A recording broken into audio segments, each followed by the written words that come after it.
Aici vine Noe, a salvat arca și acum pregătește refugiu pentru supraviețuire în Pacific, cu focuri de artificii, focuri incendii aici pe malul Crișului la Bulls, 29 iulie, o seară nemaipomenită. Uitați aici, vom campa 9 inși în cortul model tip NATO 2006.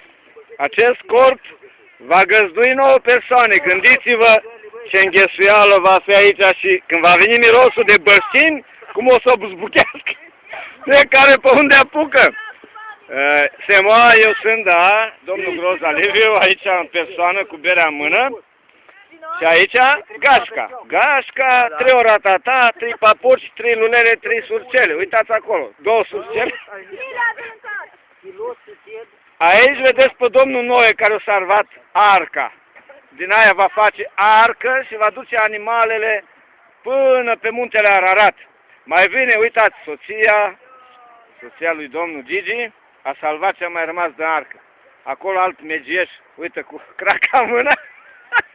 Acest cort, totuși tip NATO, v-ați găduit.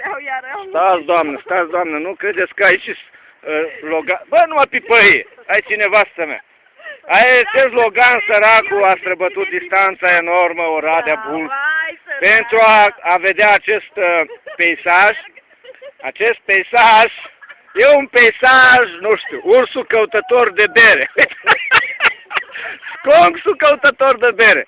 Cu a lui limuzină l-am luat în primire. Domnișoara Ile a terminat sesiunea fericită. Uitați, un om fericit. Dincoace domnișoara Groza, alt om fericit care a gustat din plăcerea naturii, din valurile acestea și pietrele astea stâncoase care ne-au intrat la piele. Un peisaj feeric cu luna, sucă în curpă bătrână aici. La orizont, uitați, câtă plăcere, câtă frumusețe aici, domnule. Așa ceva nu puteți să vedeți în fiecare zi. Să mai vedem și pe ăsta care știe și vorbească atâta. Și